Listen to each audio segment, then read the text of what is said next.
주식보다도 상대적으로 좀 보편화돼 있는 시장이지만 물론 보편화돼 있지만 또 상대적으로 좀 접근하기도 쉽지 않은 게 부동산이거든요.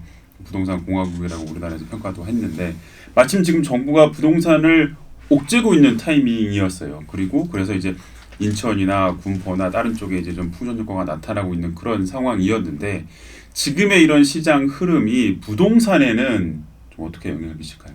부동산에도 영향을 미칠 수 있죠. 네. 그것도 이제 아까 얘기했던 그 장약의 논리로 하면 엄청난 큰 폭탄이 거기 있는 그렇죠. 건데 그런데 이제 그게 터지냐 마느냐는 문제잖아요. 그거는 네. 그 확률은 그렇게 높다고 이번에 바로 터지고 그런 문제는 전 아니라고 생각해요. 아까 일군님 말씀하신 것처럼 우리나라 GDP에서 가계부채가 차지하는 비중이 더 올라가고 이러면서 계속 이제 그 문제는 지속적으로 우리가 끌고 갈 문제이긴 한데 예. 이번 위기에 국한돼서 얘기하면 일단은 자영업자들이 문제죠. 우리 가계대출이 40%라고 했죠, GDP에. 네. 근데 그 가계대출 중에서 상당 부분이 자영업자들이 갖고 있는 개인대출이에요.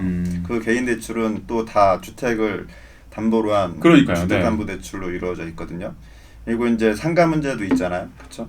그래서 상가 이 소비 문화가 바뀌어서 점점 더 소득이 줄어들고 하면 이게 뭐 이 임대료를 낼 수 없는 상황이 될 수도 있고 더 이상 이 소득으로는 생활을 영위할 수 없어서 포기해야 되는 상황이 있을 수도 있고 근데 그런 자영업자들 중에 지금 크레딧 위기로 다가오고 있는 사람들도 분명히 많이 있을 거예요. 근데 거기서 만약에 문제가 생겨서 그게 이제 그런 분들이 되게 많아지면 그래서 자영업자들의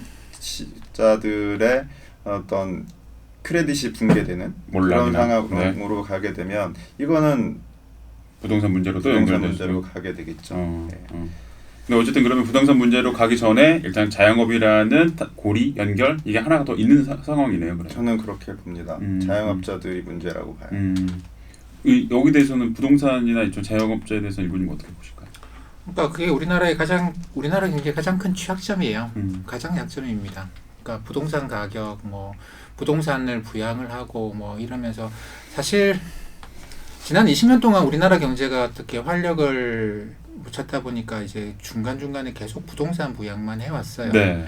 그리고 근데 이 부동산 부양이라는 것도 전 세계적으로 금리가 제로가 되면 끝이 나는 그런 건데 전 세계적으로 금리는 뭐 미국도 아마 제로 갈 것 같아요. 유럽, 일본 이미 제로고 우리는 제로를 못 가는. 그러니까 우리 나름대로는 지금 뭐 1% 정도가 거의 제로에 해당합니다. 뭐 그렇기 때문에 우리도 사실 거의 제로 금리에 왔다고 봐야 되고 더 이상 어떻게 할 수가 없는 거예요. 할 수 있는 거는 그 다음부터는 이제 그럼 금리를 낮춰가면서 야 그 금리가 너무 낮잖아. 저기 부동산 대출해주면 금리 좀 더 받을 걸. 그래서 그래 그러자 뭐 이렇게 해오고 야 그 은행 가니까 뭐 이자를 얼마 안 줘. 그러니까 우리가 뭐 P2P 대출 이런 거에서 이자를 더 받아보자. 이게 부동산으로 가고 막 그랬던 건데 그럼 금리를 더 낮출 수 없는 상황이면 부동산으로 돈이 갈 수 있는 건 뭐냐? 억지로 대출시키는 것밖에 없거든요.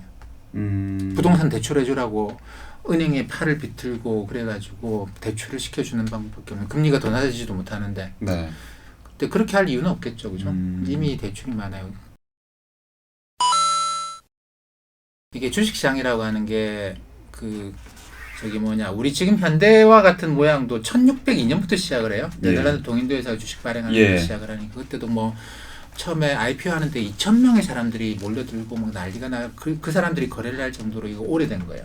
400년 이상이 된 건데 그 주식시장에 400년 동안에 많은 사람들이 많은 일을 봤겠죠. 400년 동안에 뭐 별의별 일을 다 봤잖아요. 지금 스페인 독감 1918년에 봤고 전쟁도 별의별 다 봤는데 거기서 격언들이 생겨났겠죠. 그죠? 격언들이 생겨났는데 뭐라고 하느냐면 그 격언 중에 하나가 그거예요. 주식은 전망이 아니고 대응이 문제다라고. 1,100까지 떨어지고 1,000까지 떨어지고 그래서 나는 그러면 어떻게 할 거냐? 그럼 나는 1,000까지 떨어지면 그때 살 거냐? 아니면 사람들이 1,000까지 떨어진다라고 이야기하는 사람들 극히 일부 있네. 그러면 1,000까지 떨어진 나는 그럼 어디까지? 그러니까 주식 투자는 늘 여유 자금을 하라고 하잖아요, 그죠? 네. 그것도 한 가지 굉장히 중요한 격언이거든. 이것도 100% 저는 맞다고 생각하는데 그러면 주가 떨어질 때 샀어요. 현금이 없어. 그러면 더 떨어지면 어떻게 하나요? 이런 문제. 늘 현금을 갖고 있으라고 이야기합니다. 격언에 늘 여유자금을 하고 늘 현금을 갖고 있으라고.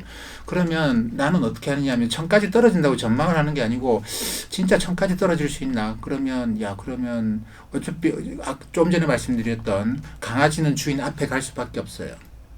뭐 이번에 강아지가 사고 쳤다고 2008년 금융위기 때 강아지가 사고 친 거죠. 그럼 강아지를 앞으로 너 뒤에 따라와. 그러면 쇠줄로 쇠 파이프를 가지고 산책 나갈 때 강아지를 뒤에 이렇게 데리고 다닐 거냐라는 거 아닙니다. 또 산책 나가면 강아지가 앞에 나갈 거예요. 금융이 앞으로 나간다라는 겁니다. 늘 그런 상황인데 그러면 이거 뭐 세상이 망하진 않겠지.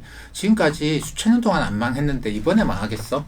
그렇게 생각한다면 그래 1000까지 떨어진다 이런 이야기를 들으실 필요는 뭐 들으실 필요가 100% 없다라는 말을 못합니다만 그러면 그래 이번에 1000까지 떨어질 수도 있겠다. 그러면 너무 과도하게 떨어진 거고 다시 강아지는 앞에 나갈 것이고 그러면 내가 1000에도 살 수 있는 현금을 남겨둬야 되나? 에이 근데 그건 너무한 것 같아.